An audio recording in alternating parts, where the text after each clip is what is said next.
தமிழ்நாட்டின் பல்வேறு இடங்களில் நடைபெற்ற நிகழ்வுகளை விரைவுச் செய்திகளாக பார்க்கலாம். கள்ளக்குறிச்சியில் மதுவிலக்கு குற்ற சம்பவத்தில் ஈடுபட்ட 5 பேர் குண்டர் தடுப்பு காவல் சட்டத்தில் கைது செய்யப்பட்ட நிலையில் ஓராண்டு சிறையில் அடைக்க ஆட்சியர் உத்தரவிட்டுள்ளார்.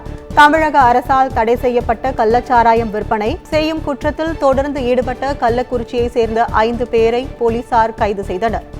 இந்த நிலையில் அவர்களை ஓராண்டு குண்டர் தடுப்பு காவல் சட்டத்தில் சிறையில் அடைக்க ஆட்சியர் உத்தரவு பிறப்பித்தார். அதன்படி 5 குற்றவாளிகளும் கடலூர் மத்திய சிறையில் அடைக்கப்பட்டுள்ளனர். தமிழ்நாடு முழுவதும் ஊரக பகுதிக்கான மக்களுடன் முதல்வர் திட்டத்தினை வரும் 11ஆம் தேதி தருமபுரியில் முதலமைச்சர் மு.க.ஸ்டாலின் தொடங்கி வைக்க உள்ளதாக அமைச்சர் எம்.ஆர்.கே. பன்னீர்செல்வம் தெரிவித்துள்ளார். தருமபுரி மாவட்டம் பாளையம்புதூர் அரசு மேல்நிலைப்பள்ளி வளாகத்தில் முதல்வர் வருகை குறித்த ஏற்பாடுகளை அமைச்சர் எம்.ஆர்.கே. பன்னீர்செல்வம் நேரில் பார்வையிட்டு ஆய்வு செய்தார். பின்னர் செய்தியாளர்களிடம் பேசிய அவர் ஊரக பகுதிக்கான மக்களுடன் முதல்வர் திட்டத்தினை வருகிற 11ஆம் தேதி பாளையம்புதூர் அரசு மேல்நிலைப் பள்ளியில் தொடங்கி வைத்து 500 கோடி ரூபாய் மதிப்பில் முடிவுற்ற மற்றும் புதிய திட்டப்பணிகள் மற்றும் 2000 பயனாளிகளுக்கு நலத்திட்ட உதவிகளை வழங்க இருப்பதாக தெரிவித்தார். வருகின்ற 11ஆம் தேதி பாளையம்புதூர் தருமபுரி மாவட்டத்தில் பாளையம்புதூர் ஊராட்சி கிராம பகுதிக்கு ஊரக பகுதிகளுக்கான மக்கள் முதல்வர் திட்டத்தை துவக்க வருகின்றார்கள். தமிழகத்தின் தருமபுரி மாவட்டத்தில் பாளையம்புதூர் ஊராட்சியும் கிட்டத்தட்ட 20,000 மக்கள் தொகை கொண்ட பகுதியில் இந்த திட்டம் துவக்க வேண்டும் என்று அறிவித்து இந்த பாளையம்புதூர் மானியதள்ளி ஆகிய கிராமங்கள் உள்ளடக்கிய இப்பகுதியில் இந்த திட்டம் துவக்கப்படுகிறது. இது கடந்த இந்த தருமபுரியில் 10 பேராட்சியிலும் ஒரு நகராட்சியிலும் கிட்டத்தட்ட 3500க்கு மேற்பட்ட கோரிக்கைகள் மனுகள் வாங்கப்பட்டு அது 1 மாத காலத்திற்குள்ளே அந்த தீர்வுகளை 3500 விண்ணப்பங்கள் கோரிக்கை விண்ணப்பங்களுக்கு அரசு பள்ளிகளில் மாணவர் சேர்க்கை அதிகரித்து விட்டதாக பள்ளி கல்வித்துறை கூறும் நிலையில் 10,861 ஆரம்ப பள்ளிகளில் 30க்கும் குறைவான மாணவர்களை பயில்வதாக அதிர்ச்சி தகவல் வெளியாகியுள்ளது. கல்வித்துறை ஆவணங்கள் படி குறைவான எண்ணிக்கையில் மாணவர்கள் பயிலும் பள்ளிகள் பெரும்பாலும் வட மாவட்டங்களில் இருப்பதும் தெரியவந்துள்ளது. 30 மாணவர்கள் முதல் 100 மாணவர்கள் வரை இயங்கக்கூடிய பள்ளிகளின் எண்ணிக்கை 12,937 ஆகவும் உள்ளது.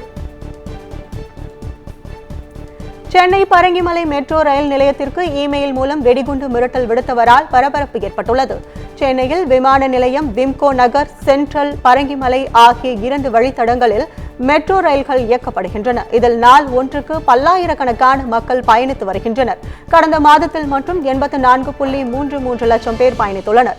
இந்நிலையில் பரங்கிமலை மெட்ரோ ரயில் நிலையத்திற்கு இமெயில் மூலம் வெடிகுண்டு மிரட்டல் விடுக்கப்பட்டுள்ளது. இதை அடுத்து மோப்ப நாய் உதவியுடன் வெடிகுண்டு நிபுணர்கள் மற்றும் போலீசார் நடத்திய சோதனையில் வெடிகுண்டு மிரட்டல் புரளி என்பது தெரியவந்தது. இதுகுறித்து வழக்கு பதிவு செய்த போலீசார் வெடிகுண்டு மிரட்டல் விடுத்தவரை தேடி வருகின்றனர். சென்னை கோயம்பேடு மார்க்கெட்டில் நிறுத்தி வைத்திருந்த ஆம்னி பேருந்து உள்ளிட்ட வாகனங்களை தீ வைத்து எரித்த கூலி தொழிலாளியை போலீசார் கைது செய்தனர். சென்னை கோயம்பேடு மார்க்கெட் பார்க்கிங்கில் நிறுத்தி வைத்திருந்த ஆம்னி பேருந்து, ஆட்டோக்கள், கார் என 10 வாகனங்கள் நேற்று தீப்பற்றி எரிந்தது. இந்த தீ விபத்து தொடர்பாக கோயம்பேடு போலீசார் பார்க்கிங் பகுதியில் இருந்த சிசிடிவி காட்சியை பார்த்தபோது பேருந்திற்கு ஒருவர் தீ வைப்பது தெரியவந்தது. இதை அடுத்து கோயம்பேட்டில் கூலி தொழிலாளியாக வேலை செய்யும் அரியலூர் மாவட்டத்தைச் சேர்ந்த பழனி முத்தை போலீசார் கைது செய்து எதற்காக தீ வைத்தது குறித்து விசாரணை நடத்தி வருகின்றனர். திருவள்ளூர் அருகே அரசுக்கு சொந்தமான நிலத்தை ஆக்கிரமித்து கட்டிய 54 வீடுகளை பொக்லைன் மூலம் வருவாய்த்துறையினர் இடித்து அகற்றியதால் பரபரப்பு ஏற்பட்டுள்ளது. திருத்தணி அடுத்த ஆர்கேபேட்டை அருகே எஸ்விஜி புரத்தில் உள்ள எல்விஜிபுரம் பகுதியில் உள்ள மலைக்கு அருகே கடந்த 20 ஆண்டுகளுக்கு முன்பு ஆதி திராவிடர் நலத்துறை சார்பில் நிலம் கையகப்படுத்தி 100க்கும் மேற்பட்ட பிற்படுத்தப்பட்ட மற்றும் தாழ்த்தப்பட்ட மக்களுக்கு இலவச வீட்டுமனை பட்டா வழங்கப்பட்டது. இந்நிலையில் கடந்த 2 மாதங்களுக்கு முன்பு வருவாய்த்துறை மூலம் வழங்கப்பட்ட இலவச வீட்டுமனை பட்டாக்களை ரத்து செய்யப்பட்ட நிலையில் இன்று வருவாய்த்துறையினர் பொக்லைன் மூலம் 54 வீடுகளை இடித்து அகற்றினர். இதனால் அப்பகுதி மக்கள் அதிகாரிகளுடன் வாக்குவாதத்தில் ஈடுபட்டதுடன் கதறி அழுதது பெரும் பரபரப்பை ஏற்படுத்தியுள்ளது.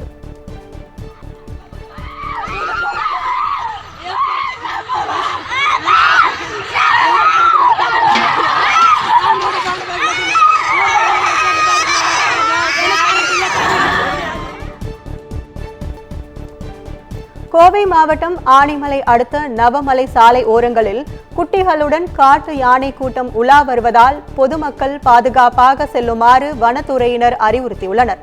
கடந்த சில நாட்களாக பொள்ளாச்சி வால்பாறை சாலையில் உலா வந்தபோது மக்களை தொடர்ந்து அச்சுறுத்தி வந்த காட்டு யானைகளை வனத்துறையினர் அடர்ந்த வனப்பகுதியில் விரட்டிவிட்டனர். இந்த நிலையில் இன்று காலை ஆழியாறிலிருந்து நவமலை செல்லக்கூடிய வனப்பகுதியில் பொதுமக்கள் பயணிக்கக்கூடிய சாலை ஓரத்தில் குட்டிகளுடன் யானை கூட்டம் உலா வருகிறது. இதை அடுத்து அப்பகுதியில் செல்லக்கூடிய பொதுமக்கள் வாகனங்களில் செல்வதை தவிர்த்துவிட்டு பொது போக்குவரத்தை பயன்படுத்துமாறு வனத்துறையினர் அறிவுறுத்தி வருகின்றனர்.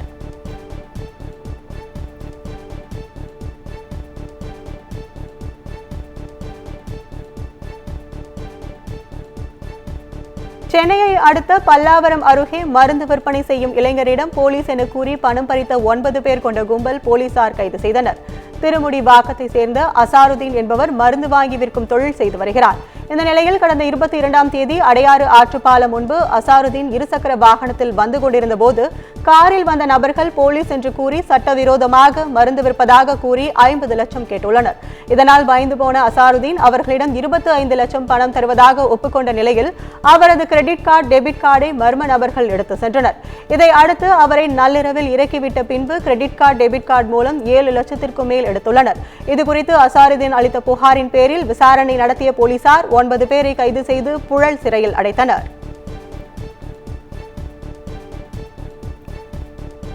கூலி திரைப்பட படப்பிடிப்பிற்காக நடிகர் ரஜினிகாந்த் விமானம் மூலம் ஹைதராபாத்திற்கு சென்றார். நடிகர் ரஜினிகாந்த் நடித்த வேட்டையன் படத்தின் ஷூட்டிங் கடந்த மே மாதம் முடிந்தது. இதை அடுத்து ரஜினி ஓய்வு எடுக்க துபாய், இமயமலை உள்ளிட்ட பகுதிகளுக்கு சென்றார். அதன் பின்பு பிரதமர் மோடி, ஆந்திர முதலமைச்சர் சந்திரபாபு நாயுடு ஆகியோர் பதவியேற்பு விழாவில் கலந்து கொண்டார். இந்நிலையில் லோகேஷ் கனகராஜ் இயக்கும் கூலி திரைப்பட படப்பிடிப்பிற்காக நடிகர் ரஜினிகாந்த் சென்னையிலிருந்து விமானம் மூலம் ஹைதராபாத்திற்கு சென்றார். சென்னையில் ஆபரண தங்கம் சவரனுக்கு 520 ரூபாய் உயர்ந்துள்ளது. ஒரு சவரன் ஆபரண தங்கம் நேற்று 53,560 ரூபாய்க்கு விற்பனை செய்யப்பட்ட நிலையில் இன்று ஒரே நாளில் சவரனுக்கு 520 ரூபாய் உயர்ந்துள்ளது. அதன்படி ஒரு சவரன் தங்கம் 54,080 ரூபாய்க்கு விற்பனை செய்யப்படுகிறது. 1 கிராம் 65 ரூபாய் உயர்ந்து 6,692 ரூபாய்க்கு விற்பனை செய்யப்படுகிறது. சில்லறை வர்த்தகத்தில் வெள்ளி விலை கிராமுக்கு 1 ரூபாய் 50 காசுகள் உயர்ந்து 97 ரூபாய் 50 காசுகளுக்கு விற்பனை செய்யப்படுகிறது.